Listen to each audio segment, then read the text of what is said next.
네, 저는 오늘 로마서 8장 12절로부터 17절까지 말씀을 가지고 성령은 자녀임을 증거하신다 하는 제목으로 성령 시리즈 20번째를 여러분들과 함께 은혜 나눠보려고 합니다.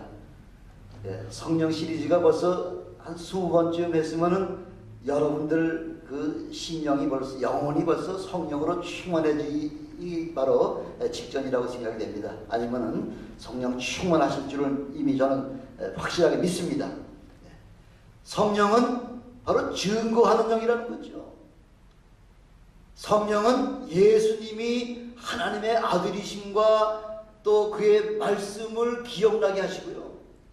그뿐만 아니라 예수님께서 이 땅에 오셔서 하신 공생의 3년 반 동안의 모든 행하심을 증거하시는 분이 바로 성령이시라는 거죠.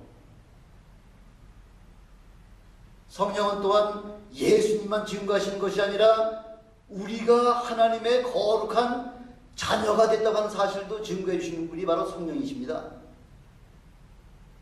하나님께서 창조하신 모든 만물이 없다고 우리가 아무리 부인한다고 해서 만물이 없어지는 겁니까? 아니지 않습니까? 만물이 실존하는 것 같이 바로 우리에게 주신 그 믿음 또한 영으로 우리 보이진 않지만은 그것도 실존이라는 거죠. 히브리서 11장 1, 2절에 보니까 믿음은 바라는 것들의 실상이요 보지 아니하는 것들의 증거니 이로써 선진들이 그 증거를 얻었다 그런 말씀하고 있잖아요. 예수님 오시기 전까지 모든 구약의 선지자들은 하나님께서 주신 그 모든 예언의 말씀을 통해서 그 예언의 말씀이 그 증거로 확실하게 체험할 수 있도록 그렇게 우리 하나님께서는 역사해 주셨다는 것이죠. 만약 우리에게 믿음을 주시지 않았다고 할 것 같으면은 우리는 다 멸망하고 말죠. 노아 같은 경우는 100년 동안 구름 한 점 없는 그 참 청청한 날씨에 불구하고 비가 온다고 하는 그 예언의 말씀을 통해서 100여 년 동안을 그 배를 만든 사건을 보면은 믿음이 없이는 그렇게 할 수 있겠습니까? 못하죠.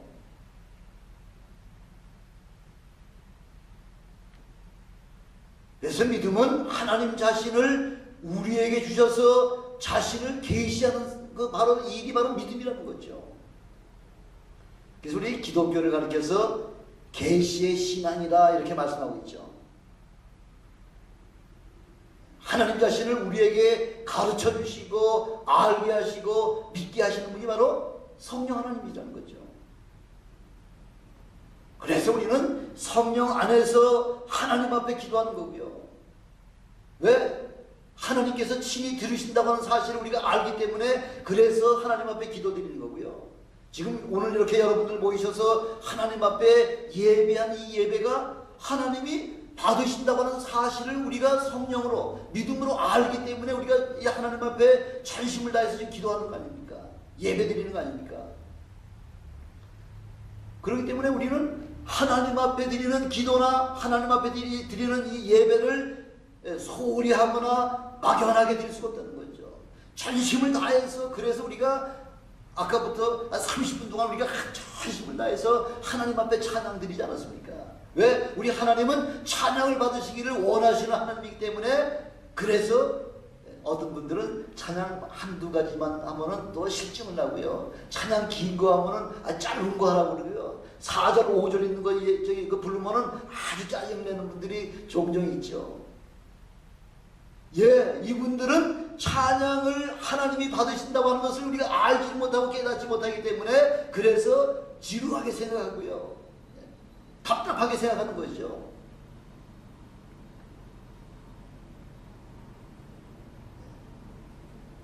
하나님이 창조하신 만물은 있다가도 없어지지만은 믿음은 영원한 것이죠.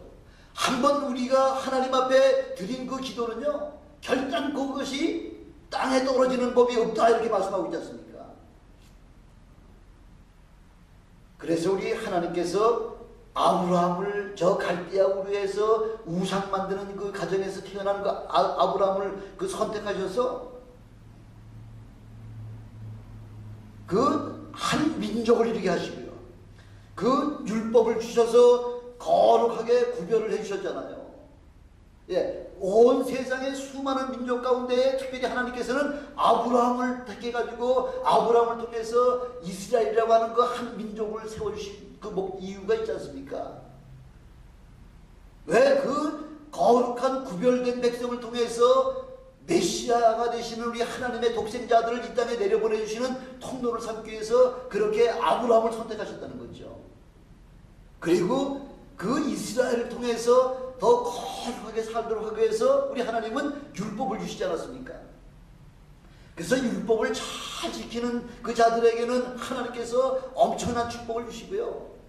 율법을 제대로 지키지 못하면은 그 백성 중에서 끊쳐버리겠다, 끊어내버리시겠다고 이렇게 우리에게 말씀하고 있지 않습니까? 계속 이 율법이 그 말씀이 그거 아닙니까? 이렇게 거룩한 백성을 택해서 그 가운데 예수 그리스도가 이 땅에 오시게 하도록 그렇게 우리 하나님은 이스라엘 백성을 선택해 주셨는데, 바로 예수 그리스도가 이 땅에 태어나시고 난 이후, 바로 그 순간까지는 예수님이 태어나고 난 그 이후부터는 더 이상 구별된 삶을, 구별된 백성으로다가 그렇게 해놓지 아니하시고, 이제는 누가 됐든지 모든 사람들이 예수 그리스도 이름을 믿기만 하면, 예수 그리스도 안에 들어오기만 하면은 우리 예수님께서는 그 들어온 자들에게 구원을 주실 뿐만 아니라 성령을 선물로 우리에게 더해 주신다고 말씀을 약속해 주고 계시지 않습니까? 약속만 해주셨나요? 지금 실제 우리에게 성령 충만해서 말씀대로 살고자 하는 사람들에게, 성령 충만한 사람들에게 지금 성령의 은사를 우리에게 주고 계시지 않습니까? 그래서 우리 성령 받은 사람들을 향해서 지금 하나님께서는 뭐라고 말씀하고 계시냐면, 이제는 새로운 시적 피조물이라는 거죠. 이전 것은 지나갔으니 보라 새 것이 되었다 하고서 그렇게 선포하고 계시지 않습니까? 누구든지 예수를 믿지 아니하고서는 성령을 받을 수가 없습니다. 바로 이 믿음은 예수 그리스도께서 십자가에 흘리신 그 보혈의 피 때문에 우리의 모든 죄가 다 용서함 받은 자들에게, 그래서 그런 용서함 받은 자에게 우리 주님께서 믿음을 주시고요, 그 믿음 받은 자들에게 우리에게 성령의 은사를 주시는 것입니다. 이렇게 우리가 뭐 거룩한 행위나 거룩한 그런 삶을 통해서 우리 하나님 앞에 의롭다함을 받은 것이 아니라, 우리 뭐 죄투성이요 허물투성인 우리들임에도 불구하고 우리의 모든 인류의 모든 죄를 우리 주님께서 다 피로 흘려가지고서 우리 영혼을 살리셨다는 거죠. 그래서 우리를 주님 앞에 주님께 빚진 자다 이렇게 얘기하는 거죠. 왜? 죽어야 될 사람을 우리 주님께 핏값을 주고서 우리를 사셨기 때문에 우리는 아무런 어떤 대가 하나 지불하지 않냐고서 거저은혜 받았기 때문에 우리는 주님 앞에 빚진 자라는 거죠. 그래서 이렇게 빚진 자들의 삶이라고 하는 것은 육신대로 살 것이 아니라 이제는 영으로 살라는 거죠. 오늘 로마서 8장 13절에 보니까 육신대로 살면 반드시 죽는다 이렇게 말씀하고, 반드시 죽는다는 거죠. 이 말씀 많이 들어본 말씀 같죠? 창세기 3장에 이렇게 말씀하고 있잖아요. 이 선악과를 먹는 날에는 반드시 죽는다는 거죠. 바로 이렇게 우리도 육신대로 살면은 반드시 죽는다고 이렇게 다시 한번 경고에 말씀하고 있죠. 그래서 우리는 성령으로 거듭났다고 하더라도, 그래서 우리는 육신 안에 있기 때문에 늘 육신의 소욕대로 그 살려고 자꾸 이렇게 유혹을 많이 받지요. 그래서 우리는 매일같이 십자가 밑에 나와서 주님의 보혈을 생각하면서 우리 육신의 행실을 죽이려고 그렇게 애쓰려고 하는 것이 바로 우리 믿음의 사람들이 하는 일 아닙니까? 아브라함에게 두 아들이 있었죠. 그 하나님께서 약속하신 그 아들을 주시겠다고 약속하셨는데, 아들을 아무리 뭐 세월이 지나가도 아들을 주지 아니하시니까 그 사라와 더불어 타협을 해가지고서 그 사라의 몸종인 그 하갈과 동침을 해서 그 낳은 아이가 바로 이스마엘이잖아요. 그 이스마엘은 아브라함의 혈통으로 장남이죠. 그럼에도 불구하고 그 자유한 자에서 나지 않냐고 종에서 났기 때문에 그 이스마엘은 아브라함을 가지고 아버지하고 그렇게 부르지 못한다는 거예요. 주님이라고 부르는 거죠. 주종관계라는 거죠. 그러나 이삭은 비록 두 번째로 태어나긴 하지만 사라의 몸에서 자유한 자의 몸에서 태어났기 때문에 그는 아브라함을 아버지라고 부를 수가 있고요. 아버지의 모든 유업을 받을 수 있는 자라는 것이죠. 종은 유업을 받을 수가 없죠. 그 종은 유업을 받을 수 없다고 하는 이야기는 하나님 앞에 구원받을 수 없다는 이야기죠.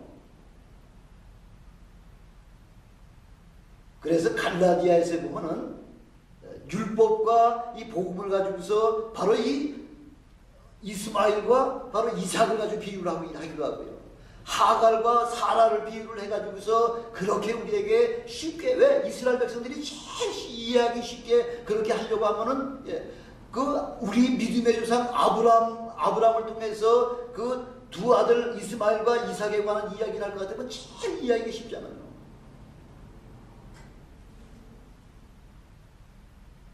그래서 바로 율법은 하나님의 종인 모세가 그 시내산에 가서 천사로부터 받은 바로 그 말씀이 율법이라고 말씀하고 있잖아요. 그 율법을 믿음으로 받고 사는 자들은 종의 영을 받은 자라는 거죠.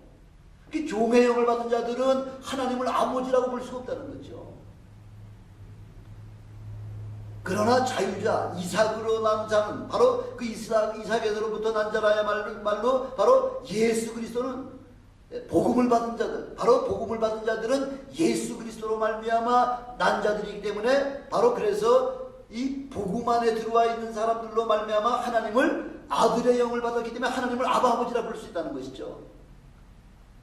아들의 영을 받았다. 바로 아들의 영이라고 하는 것이 바로 복음이라는 얘기죠. 복음을 받은 자들만이 성령의 증거를 받을 수 있다는 것이죠. 여러분 이미 우리 로마서를 통해서 잘 알고 계시지 않습니까? 로마서 7장에 보면은 계속해서 4절에 보니까 그리스도의 몸으로 말미암아 율법에 대하여 죽임을 당했다 이렇게 말씀하고 계시죠. 예수 그리스도는 그 예수 그리스도의 그 몸으로 말미암아 율법에 대해서 죽임 받았다는 거예요. 우리 예수님이라고 하더라도 율법 앞에서는 예외가 없다는 거죠. 누구든지 다 육신을 몸에 입고 이 땅에 왔으면은 율법 안에서 다 죽을 수밖에 없다는 거죠. 그래서 우리 주님을 율법 아래 나게 하셨다 이렇게 말씀하고 있는 거죠. 로마서 10장 5절에는 율법으로 말미암는 그 죄의 정욕이 사망의 열매를 맺게 했다는 거죠. 율법 아래서는 사망 이외에 다른 방법이 없다는 거죠. 그래서 율법을 가리켜서 사망의 법이다 이렇게 말씀하고 있는 거죠. 6절에 보니까 이제는 우리가 얽매였던 것에 대하여 죽었으므로 율법에서 이제 벗어났고 영의 새로운 것으로 섬길 것이다 이렇게 말씀하고 있는 거죠.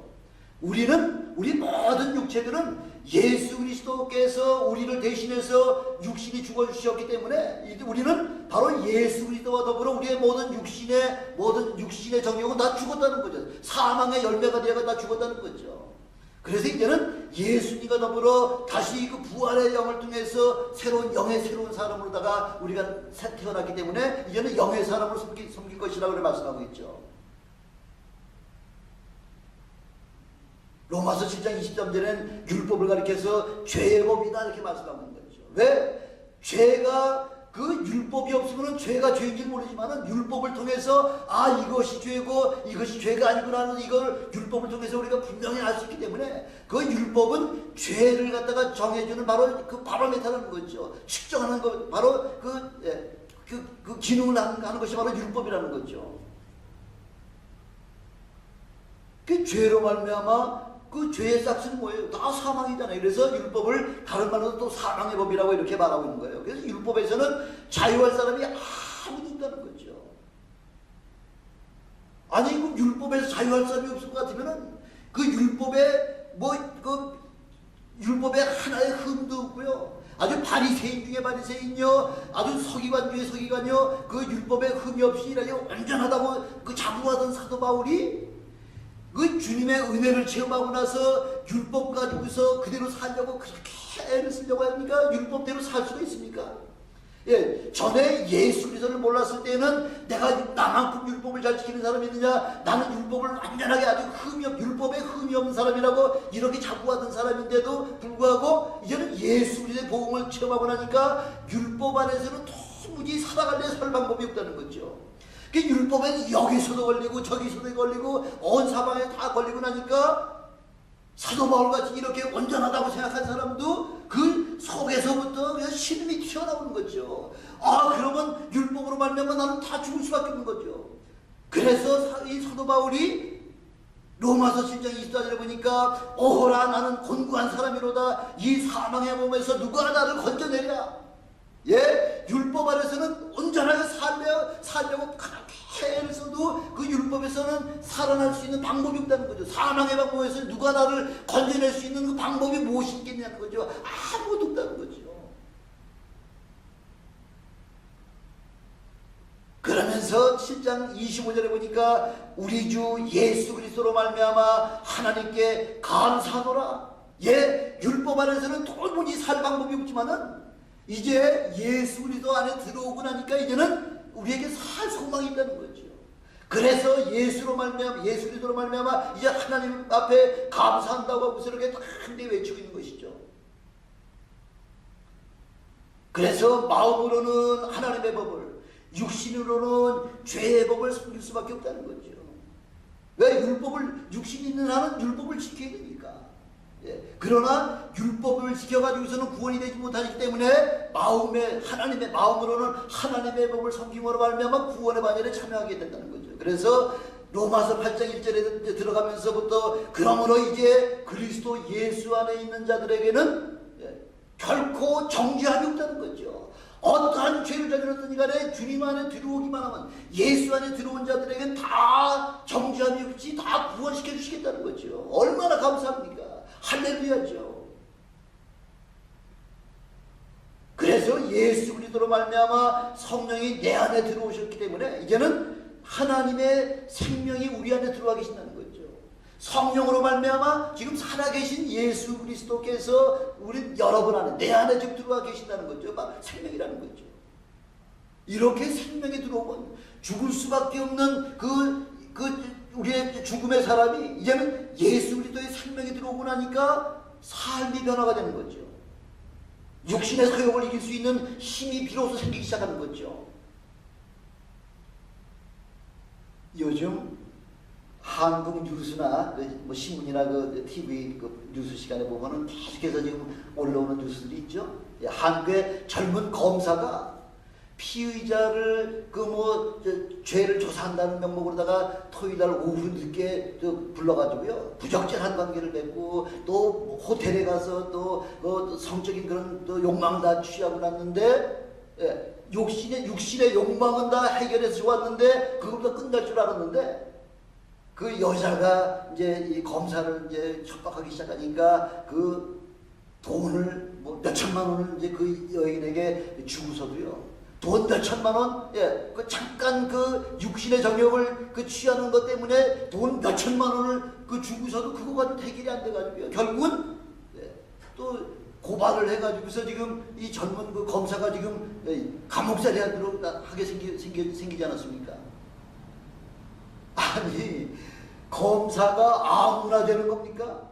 검사가 되려면, 사법고시를 보려면은 머리털 다 빠지죠. 방짝 못 잡죠. 머리에 수건 동여 매고서 온갖 고생해가지고 몇 년을 고생을 하고 해가지고서 간신히 사법고시의 시험을 필수하고 그 다음에 과정을 거쳐야지만 비로소 검사가 되는 거 아닙니까? 아무나 되는 건 이렇게 엄청난 희생과 고난과 그런 역경을 거쳐가지고서 따는 검사라고 하는데 잠깐의 육신의 정욕 때문에 그냥 한순간에 물거품이 된 거죠.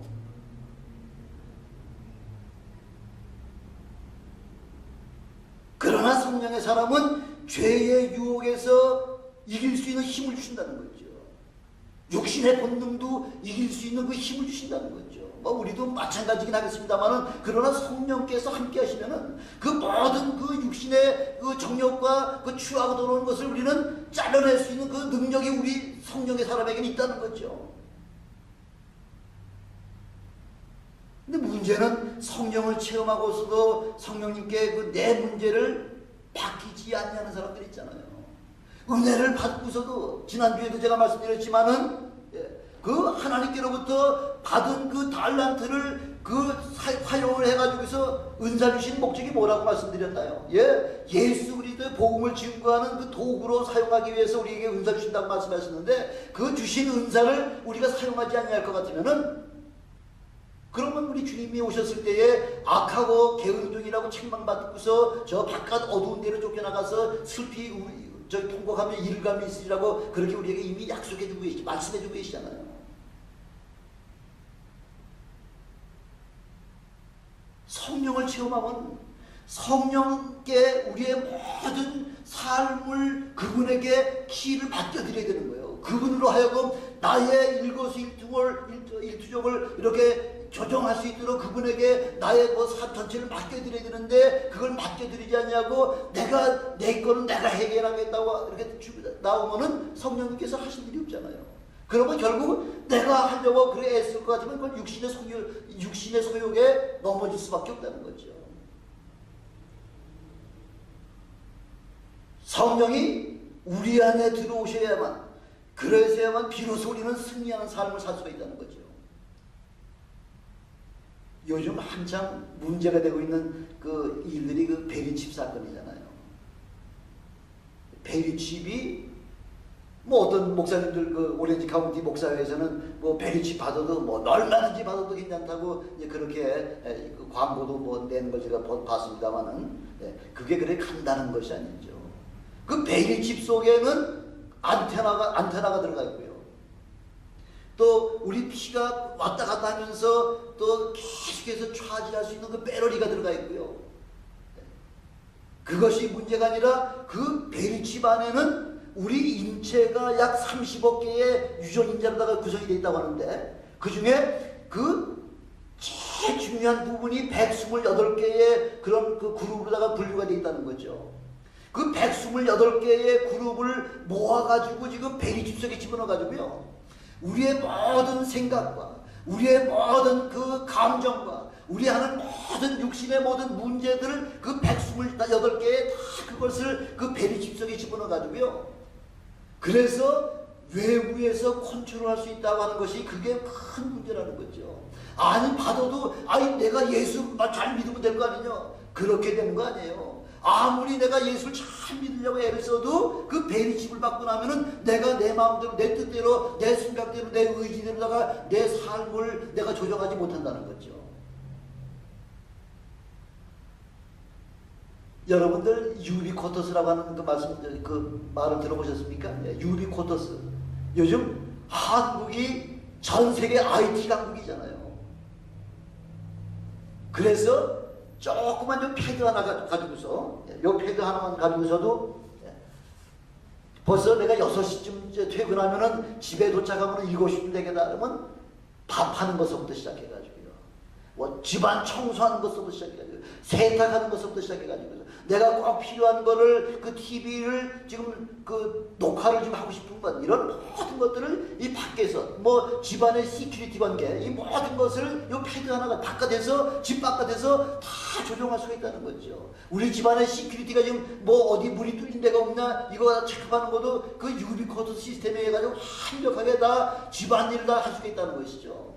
얼마나 편리합니까? 뭐 요즘은 직장에도 뭐 회사까지 나가지 않냐고서도 어느 곳에 가서든지 그 컴퓨터 하나 가지고서 모든 거 다 일할 수 있는 것이 바로 유비코터스 시스템인데, 바로 이 유비코터스 시스템에 의해서 모든 세상이 움직여지듯이 바로 이 베리칩을 통해서 이 컨트롤 타워에서 이 모든 걸 컨트롤할 수 있는 전 세계 인구 뭐 70억의 인구를 컨트롤 타워에서 조정하기만 하면 그냥 뭐 한꺼번에 70억 명에다가 그 생각을 이렇게도 바꿀 수가 있고 저렇게도 바꿀 수가 있고 마음대로 할 수 있다는 거죠. 갑자기 그냥 막 그냥 통곡을 하다가도 갑자기 막 또 웃기도 하는 이런 모든 것을 그 128개 유전인자를 통해서 조정을 그 컨트롤 타워에서 조정하면서 그렇게 우리의 생각과 우리의 마음과 우리의 모든 의지를 다 조정할 수 있다는 거죠.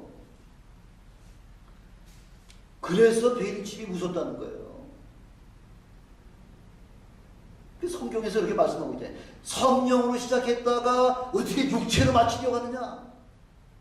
마지막 때에 내가 너희의 믿음을 먹겠느냐 이렇게 말씀하고 있잖아요. 예, 아무리 믿음이 뭐 충충하고 내가 뛰어나고 뭐 성령을 뭐 많이 받고 했다고 하더라도, 뭐 은혜가 많다고 하더라도 이 베일칩에 들어가면은 내가 내 마음대로 컨트롤을 못하기 때문에 그게 문제라는 거죠. 이 미국의 어마어마한 이 거대한 시스템을 지금 움직이는 세력이 있잖아요. 그 작은 소수의 그 움직이는 그 그룹에 의해 가지고서 이 거대한 미국뿐만 아니라 세계를 지금 좌지우지 지금 그렇게 만들어 놓고 있는 거죠. 대통령이 되고 싶어도 그 그룹 안에 들어가야지만 대통령이 되고요. 재벌이 되고 싶어도 그 그룹 안에 들어가야지만 재벌로다가 활동할 수가 있고요. 그 요즘 미국의 그 웬만한 그 거대한 시스템, 뭐 대통령을 위시해 가지고요. 상하원 그 의장이나 각 주요 부서장들 아니면은 또 ABC, NBC, CBS 또 CNN 같은 이런 매스미디어는 모든 미디어 계통에서부터 또 이 경제권을 쥐고 있는 요즘 가스값이 천정부지로 올라갔었잖아요. 예. 미국의 3대 그 가스 메이저 회사의 사람들에 의해 가지고서 지금 가스값을 마음대로 조정한다는 거죠. 이제 앞으로는 이제 곡물 전쟁이에요. 식량 전쟁이 이제 곧 일어난다고 하는데 그 식량도 미국의 그 5대 재벌 중에서 그 메이저 회사 중에 세 개 메이저 회사가 바로 주식이라잖아요. FRD 그 연방 돈 달러 찍어내는 모든 것도 그 그룹 안에 들어간 사람이래야지만 다 지금 그 사람들이 해가지고서 이 미국이 지금 움직여주고 있는 거죠. 얼마나 무서운지 말도 못합니다. 정치, 경제, 문화, 모든 사회, 모든 분야마다 그 사람들이 다 그 속에 들어가 핵심 멤버로 들어가 있어가지고 그 사람들에 의해 가지고 세상이 좀 움직여지고 있는 것이죠. 한 번 들어가면 빠져나오지 못합니다. 그들의 계획에 따라서 움직여야만 되는 거예요. 꼭 뚜락시게 되는 거예요. 무섭고 아주 떨리는 그런 엄청난 말씀이죠. 그 믿기가 뭐예요? 돈하고 명예죠. 돈하고 명예 앞에서 자유할 사람이 누가 있습니까? 이렇게 그래서 그 돈과 그 명예를 통해서 그 사람들을 사로잡아가지고 그 이후부터는 그 다음에 그 사람들의 지시에 따라서 모든 걸 움직이게 돼 있죠. 그래서 우리가 성령으로 충만하지 않냐고는 다 넘어질 수밖에 없다는 거죠. 그래서 로마서 8장 16절에 보니까 성령이 친히 우리 영으로 더불어 우리가 하나님의 자녀인 것을 증거해 주신다고 말씀하고 있지 않습니까? 성령을 받으면은 여러 가지 은사들을 주시죠. 능력 행하는 은사도 주시고요. 여러 가지 기사와 이적과 표적을 나타낼 수 있는 그런 능력도 주시죠. 그런 것도 중요하지만 제일 중요한 것은 바로 하나님의 자녀가 되는 것이 우리 제일 중요하다는 거죠. 하나님의 자녀가 되지 않을 것 같으면 아무리 열심히 그러다가 교회 출입을 했다고 하더라도 그렇게 영적으로다가 우리가 하나님 앞에 바로 서지 못하고 은혜 체험하지 못할 것 같으면 아무 소용이 없다는 거죠. 그래서 우리 모두를 갖다가 지금 성경은 뭐라고 말씀하고 있냐면요. 양자라고 그러죠. 양자. 지금 로마서 8장 15절 보니까 다시는 무서워하는 종의 영을 받지 않냐고 양자의 영을 받았다 이렇게 말씀합니다. 양자의 영이라고 하는 것은 바로 하나님의 아들이 되었다는 얘기죠. 아들, 딸이 됐다는 거죠. 그래서 그 양자의 영을 받은 자들이야말로 이제 하나님을 아빠, 아버지라고 부를 수 있는 그런 특권을 우리에게 주신다는 거죠. 하나님은 멀리 계신 분 아니에요. 구만리장천에 계신 분이 아니라 바로 여러분들 그 심령 속에 예수 그리스도의 이름으로 다 성령이 들어와 계셔가지고요. 바로 그분을 통해서 이제는 비로소 내가 하나님의 자녀가 된 것이 증거가 된다는 거죠. 사도행전 마태복음 28장 제일 마지막 장에 18절에 뭐라고 말씀하고 있냐면은 주님께서 하늘과 땅의 모든 권세를 다 내게 주셨으니 하나님께서 하늘과 땅의 모든 권세를 다 예수님께 주셨던 것을 이제 마지막 주님이 승천하시면서 내게 주셨으니 그러므로 너희는 가라는 거죠. 어디로? 주님께서 받았던 그 하늘과 땅의 권세를 이제 내가 너희에게 줄 테니까 너희가 그 권세를 받아가지고 이제는 땅 끝까지 가서 나의 주인이 되어달라고 이렇게 말씀하고 있지 않습니까? 하나님의 가족이 되면은, 그렇게 되면 더 이상 우리가 두렵거나 무서운 것이 없고요. 우리의 모든 허물과 우리의 모든 실수까지도 다 주님 앞에 나와서, 아빠, 나 이렇게 또 이런, 내가 또 연약해서 이렇게 내가 배가 고파가지고 어디 마켓에 가서 또 빵 하나 훔쳐 먹었습니다. 내가 돈이 필요해가지고 도덕질을 했습니다. 용서해 주시옵소서 하면은, 율법 안에서는 그래? 그럼 죽어야지. 그러나 우리가 복음 안에 들어온 그 이후부터는 주님 앞에 고백하기만 하면 우리 주님께서 모든 거 다 용서해 준다는 거죠. 용서해 줄 뿐만 아니라 여러분들의 모든 필요와 여러분들의 모든 소원까지 다 주님께서 응답해 주신다고 말씀하고 있잖아요. 내 말이 너희에게 거하고 너희가 내 안에 거하면 무엇이든지 구하라고 말씀하고 있잖아요. 그런데도 불구하고 하나님이 들어주시지 않아. 그러면 어떻게 하면 되나요? 그때는 통곡을 하면서 부르짖으며 기도하는 거죠. 그래도 안 들어주시면은 제일 만만한 게 뭐죠? 금식하는 거죠. 예, 굶으면서 하나님 앞에 부르짖을 때 우리 하나님께서는 안 들어주실 수는 없고 그냥 하실 들어주신다는 거죠. 바로 이렇게 로마서 8장 16절까지 성령이 친히 우리 영으로 더불어 우리가 하나님의 자녀인 것을 증명해 준다는 거죠. 하나님의 자녀가 되면 하나님의 자녀의 그런 역할을 갖다 우리가 감당을 해야 되는 거죠. 아무리 예수님의 제자라고 하더라도요, 예수님 밑에서 3년 반 동안 예수님을 따라다니면서 예수님의 말씀을 듣고 예수님이 하시는 사역을 눈으로 본 그런 제자들이라고 하더라도 성령을 체험하지 못할 것 같으면 아무 일도 할 수가 없는 거죠. 그냥 숨어서 혹시나 그 관원들에게 들켜가지고 죽지 아니할까 해가지고서 두려워가지고 떠오르는 것이 떠올 수밖에 없는 것이 바로 그의 성령 체험하지 못한 사람들이 하는 일이라는 거죠. 제자들, 주님의 제자들, 수제자 다 소용없다는 거죠. 예수님께서 우리 안에 들어오셔야만 비로소 크고 비밀한 일을 갖다 우리가 다 함께 행할 수 있다는 거죠. 요한복음 15장 5절에 잘 말씀하고 있잖아요. 나는 포도나무요 너희는 가지니 저가 내 안에 내가 저 안에 있으면 이 사람은 과실을 많이 맺나니 나를 떠나서는 너희가 아무것도 할 수 없다고 말씀하고 있잖아요. 나를 떠나서는 너희가 아무것도 할 수 없다는 거예요. 주님께서 여러분들의 심령 속에 들어가시기를 주님으로 축원합니다. 그래야지만 비로소 무엇인지 구하라는 거죠. 그래야지 더 많은 열매를 맺을 수가 있다는 거죠.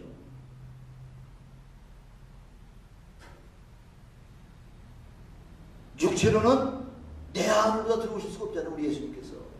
그래서 내가 떠나가는 것이 너희에게 유익하다는 거죠. 내가 떠나가면은 비로소 이제 성령을 내 이름으로 보낸 성령, 그 성령이 너희에게 임하시면 그때는 우리가 예수님이 하셨던 그 모든 사역과 동일한 사역을, 예수님이 하셨던 모든 능력을 동일하게 여러분도 행할 수 있는 능력을 우리에게 주신다고, 맡겨주시겠다고 약속하고 계시는 거죠. 아니, 성령이 무슨 시간이나 공간 내 뭐 제한을 받습니까? 그런 시공간에 그런 제한이 없이 아무런 의미가 없다는 거죠. 우리 성령에게는요. 그래서 우리 주님께서 내가 사는 것이 아니요 내 안에 그리스도 예수께서 사신 것이라 이렇게 사도 바울이 고백하고 있잖아요. 이제 내가 사는 것이 아니라 내 안에 계신 예수 그리스도께서 사시는 것이라는 거죠. 우리는 곧 지배 역할만 한다는 거죠. 그래서 우리 내 안에 계신 우리 예수님께서 우리 이제부터는 우리의 삶을 살아주신다는 거죠.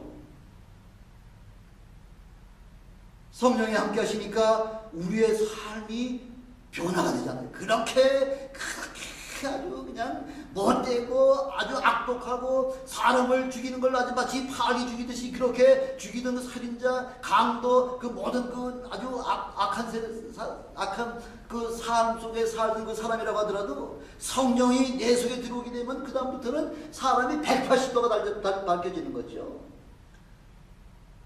아니, 장성한 사람에게 너 이거 좀 해라 저거 좀 하라고 한다고 하면서 그 사람들이 그냥 고분고분 순종합니까? 어림도 없죠. 그러나 성령께서 우리에게 들어오시면은요, 시키지 않아도 내 스스로 알아서 한다는 거죠. 전에는 우리가 어린아이와 같아서 일일이 이거 해라 이거 하지 말라 이렇게, 그 율법은 어린아이와 같은 그런 자에게 주시는 그 말씀이지만 예, 우리 은혜 안에 들어오면, 이 복음이라고 하는 것은 장성한 자의 분량에 와서 누가 이거 하라 저거 하라 시키지 아니한다고 하더라도 우리 스스로 알아서 그렇게 시행해 나갈 수 있는 것이 바로 그것이 복음 안에 들어와 있는 사람이라는 거죠. 17절에 보니까 자녀임은 또한 후사 곧 하나님의 후사요 그리스도와 함께한 후사니 우리가 그와 함께 영광을 받기 위하여 고난도 함께 받아야 된다. 지금 그걸 우리에게 말씀하고 있잖아요. 근데 요즘 우리 한국교회에서 조금 잘못 가르치고 있는 게 예수 믿으면 복 받는다. 예수 믿으면 돈 벌고 예수 믿으면 건강해진다. 맞는 말씀이에요. 그것만 이야기하면 틀렸다는 거죠. 예수 안에 들어오면 당연히 축복받기도 하고요. 우리 또 연약한 자가 회복이 돼서 건강도 회복되는 그런 축복도 받기도 하지만은 그러나 후사라는 이야기는 뭐예요? 상속자라는 거죠. 바로 누구의 상속자냐면 하나님의 상속자라는 거죠. 누구와 더불어? 예수 그리스도와 더불어 상속자라는 거죠. 예수님이 우리의 마땅이라면 우리는 그 아우로서 동일하게 예수님이 받는 상속을 우리에게도 하나님께서 상속해 주신다는 거죠. 그 상속자는 축복만 받는 것이 아니라 우리 예수님께서 우리 육신을 위해서 십자가에 그 엄청난 고난을 당하시고 수많은 매를 맞으시고요. 그 사람들로부터 침뱉음과 그 모든 더러움과 그 수치와 모든 그런 걸 다 당하시고서도 십자가에 의해서 참으로 그 시로로 야라 걸치지 않냐고 그 알몸으로 그 피조물들 그 로마 군인들 그 이스라엘 사람들 하다못해 그 예수님의 모친 마리아와 여제자들까지 다 지금 있는 자리에서 벌거벗고 6시간 동안 그 있는 그 수치를 여러분들도 아마 그런 수치를 당할 것 같으면은 그 견디지 못하고 죽을 겁니다. 근데 우리 예수님은 저와 여러분들을 위해서 그 수치를 개의치 아니하셨다. 개의치 아니하셨다. 당연히 내가 받을 거 지금 받는 거라고 그렇게 생각하시면서 그 수치를 당하셨다는 거죠. 온 인류의 죄를 위해서 그렇게 우리 주님께서 당한 고난도 이제는 우리에게 그 사역을 맡겨주셨다는 거죠. 이제는 가면서 먼 세계 다니면서 예수 그리스도의 복음을 증거할 때에 예수님이 나가신 거에 아마 100분의 1 정도만 당해도 여러분들 굉장할 겁니다. 고통 때문에 견디지 못할 겁니다. 요즘 그 양심, 자기 체면에 조금만 깎여도 견디지 못해가지고 결국은 자살하고 한강물에 빠져 죽고 목 매달아 죽고 하는 경우가 지금 얼마나 많습니까? 조그만 거. 그러니까 지금 아무것도 아니잖아요. 참을 수 있잖아요. 우리 예수님은 하나님이시면서도 그 사람들 앞에서 그 수치와 부끄러움을 개의치 아니하시고 그래 우리를 위해 그래 죽어주셨는데 여러분은 예수님을 위해서 뭐 하시겠다는 겁니까?